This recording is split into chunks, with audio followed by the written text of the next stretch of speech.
শিল্পা সঙ্গে সঙ্গে আমায় কিস করল প্রায় 5 মিনিট। তারপর যা হলো শুনলে আপনার প্যান্ট ভিজে যাবে। আজকে আমি বলবো আমার প্রেমিকা ও তার বান্ধবীর সাথে ঘটে যাওয়া গল্প। আমি শুভ, বিএসসি কমপ্লিট করে এমএসসির জন্য ট্রাই করছি। আমার গার্লফ্রেন্ড নার্সিং পড়ছে লাস্ট ইয়ার। আমাদের গ্রামে বাড়ি।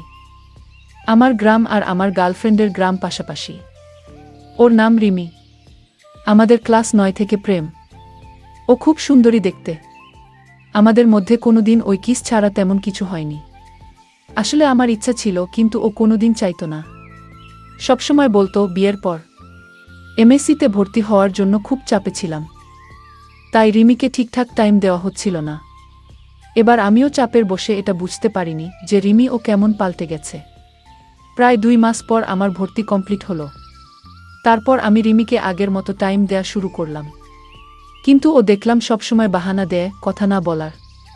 শুধু বলে নাইট ডিউটি আছে, খুব চাপ। তারপর দেখলাম আজকাল নাইট ডিউটি যাওয়ার সময় ও ফোন নিয়ে যাচ্ছে। আসলে রিমি খুবই ডেডিকেটেড মেয়ে, কাজের সময় ডিস্টার্ব পছন্দ করত না, কিন্তু আজকাল ফোন নিয়ে যাচ্ছে। খুব চাপ লাগছিল, কি হচ্ছে। এবার রিমির ফোনের গুগল ফটো সম্বন্ধে আইডিয়া কম ছিল। সেকেন্ড ইয়ারে পড়ার সময় আমি ওর ফোনের গুগল ফটোসে আমার একটা ফেক আইডি দিয়ে রেখেছিলাম, কারণ রিমি কোনো সেক্সি পিক তুললে ও ভাইরাল হবার ভয়ে আমায় পাঠাতো না। ওইসব পিক পাওয়ার জন্য আমি ওই গুগল ফটোসে আমার ফেক আইডি দিয়ে অটো ব্যাকআপ চালু করে রেখেছিলাম। এবার বর্তমান দিনে আসি। আমি যখন দেখলাম রিমির ব্যবহারে কিছু পরিবর্তন আসছে, তখন আমি ওই গুগল ফটোসে আমার ওই ফেক আইডি দিয়ে লগ ইন করলাম। এবার গুগল ফটোসে ডেট অনুযায়ী ফটো দেয়া থাকে। দেখলাম লাস্ট 1 সপ্তাহে রিমি অনেক মেকআপ করে পিক তুলেছে, কিন্তু আমায় তো পাঠায়নি এগুলো। এবং দেখলাম ডিউটি গেছে বেশ সেজে গুজে। এবার এইসবের মাঝে একটা ছেলের ছবি, ডাক্তারের কোট পরে। পিকটা ওপেন করতেই দেখলাম নিচে লেখা আছে টু ক্যাপ্টরেড বাই দাদা সোহেল। প্রথমেই ভাবলাম তার মানে রিমি এই ডাক্তারের সাথে কিছু চালাচ্ছে। তারপর ভাবলাম রিমি ওরকম মেয়ে নয়, আমি ওকে 10 বছর চিনি। কিন্তু মনে সন্দেহ রয়ে গেল। রাতে খেয়ে একটা বিডি নিয়ে রিমিকে কল করলাম। ও ফোন ধরে বলল নাইট ডিউটি চলছে এবং খুব চাপ, বলে ফোন কেটে দিল। আমি বিডি খেয়ে গুগল ফটোস খুলে ওই অ্যাকাউন্টটা চেক করতে শুরু করলাম। দেখলাম একটা নতুন ফটো আপডেটেড হয়েছে। ক্লিক করতেই দেখলাম রিমি ওই ডাক্তার সোহেলকে জড়িয়ে ধরে আছে। ফটোর নিচে ডেট দেয়া আছে গতকাল 4টা। পিকটা দেখেই চোখ থেকে জল বেরিয়ে গেল। ভাবলাম রিমিকে ফোন করে উত্তাল গালাগাল করি, কিন্তু তারপরেই একটা পিক আপডেটেড হলো গুগল ফটোসে আজকের ডেটে, এবং সেই পিকে রিমি হাসপাতালের একটা বেডে শুয়ে আছে আর ডাক্তার সোহেলকে জড়িয়ে ধরে। টাইমটা দেখলাম 10টা। ঘড়ির দিকে তাকালাম, দেখলাম 10টা 5 বাজছে।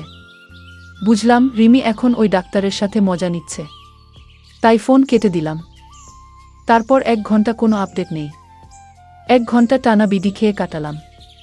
হঠাৎ রাত 12টার সময় দেখি একটা ভিডিও আপলোড হলো। ভিডিও এসেছে দেখেই আমার মাথা খারাপ হয়ে গেল। ডাউনলোড হতে 5 মিনিট টাইম নিল। তারপর ভিডিওটা চালু করলাম। দেখলাম ভিডিওটা শ্যুট হয়েছে হাসপাতালের বেডের পাশে, যে হার্ট রেট দেখানোর মেশিন থাকে তার পাশে ফোন রেখে। আর দেখলাম ওই ডাক্তারটা রিমির সাথে খারাপ কাজ করছে। রিমি কষ্টে খুব ছটপট করছিল, আর ওই ডাক্তার রিমির মুখ চেপে ধরে রেখেছে। আমার অনুযায়ী এটা রিমির প্রথম, তাই। কিন্তু ভিডিওটা শেষ হতেই আমার খুব কান্না পেল। নেক্সট দিন ওর কলেজ হাসপাতালের সামনে চলে গেলাম, মাথা ঠান্ডা করে পুরো ব্যাপারটা জানতে। কিন্তু রিমি কলেজের গেটের বাইরে এলো না। ও বল ওর শরীর খারাপ। তখনই হঠাৎ শিল্পা হলো রিমির বেস্ট ফ্রেন্ড। ও আমাকে দেখেই মাথা নিচু করে নিল। তারপর আমি ওর সামনে গেলাম আর বললাম চলো একটা সিগারেট খাই। আমি জানতাম শিল্পা সিগারেট খায়। এর আগে আমি, রিমি, শিল্পা একসাথে বেরোলেই সিগারেট খেতাম আমি আর শিল্পা। রিমি সিগারেট খেত না। সিগারেট জ্বালিয়ে আমি শিল্পাকে জিজ্ঞেস করলাম কতদিন চলছে রে এসব।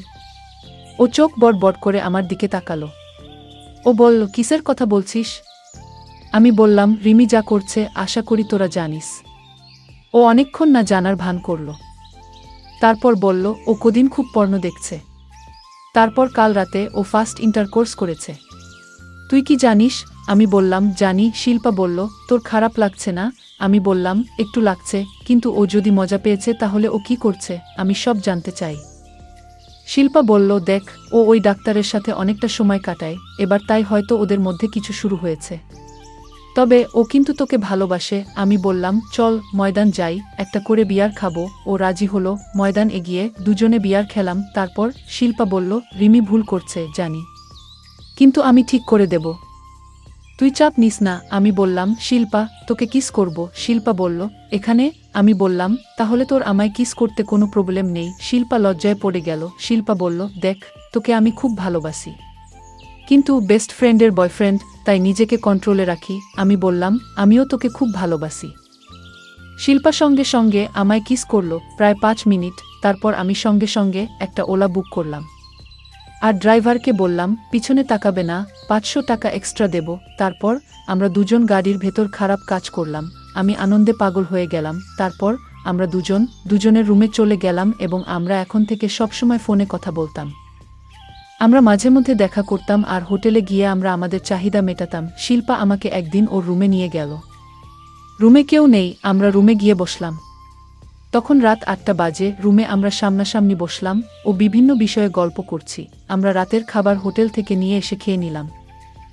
আমি ওর ওয়াশরুমে গেলাম। ওয়াশরুম থেকে এসে রুমে ঢুকতেই আমি আকাশ থেকে পড়লাম। শিল্পা আমার দিকে পিঠ করা অবস্থায় ঝুঁকে ব্যাগে কি যেন করছে। আগে কখনোই এমনভাবে শিল্পাকে দেখিনি। আমাকে দেখে শিল্পা ঝট করে পিছনে তাকিয়ে এগিয়ে এসে আমায় ধরে বলল, কি হলো, কি হলো? আমি বললাম, কি করছিলে? ও বলল, ড্রেস চেঞ্জ করব, ড্রেস খুঁজছিলাম। তারপর শিল্পা একটা নিয়ে গিয়ে বাথরুমে চেঞ্জ করে ফ্রেশ হয়ে এল।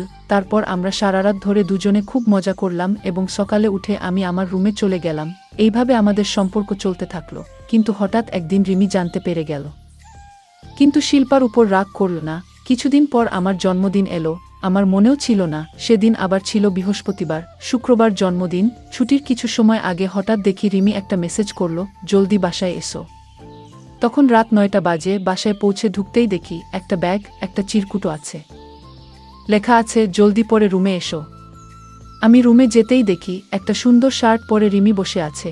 আমি বুঝলাম রিমি শিল্পার উপর হিংসা হচ্ছে, তাই মনে প্রাণে আমায় কাবু করতে চাইছে। রিমি একটা টিয়া রঙের ট্রান্সপারেন্ট শাড়ি পরেছে, যার জন্য ওকে আরও সুন্দর লাগছে। আমি বিশ্বাস করতে পারছি না রিমি এখন এত হট হয়ে গেছে। কখনো এইভাবে দেখিনি তো, তাই চোখকে বিশ্বাস হচ্ছে না। আমি বললাম, তোমার সৌন্দর্যরূপকে কেউ হারাতে পারবে না রিমি, কিন্তু হঠাৎ এই পোশাকে কেমন করে? রিমি বলল, থ্যাঙ্কস মাই জান, আর এই পোশাকে তোমার জন্য। সোনা, আজ তোমার জন্মদিনটা আমরা একটু ভিন্নভাবে সেলিব্রেট করব।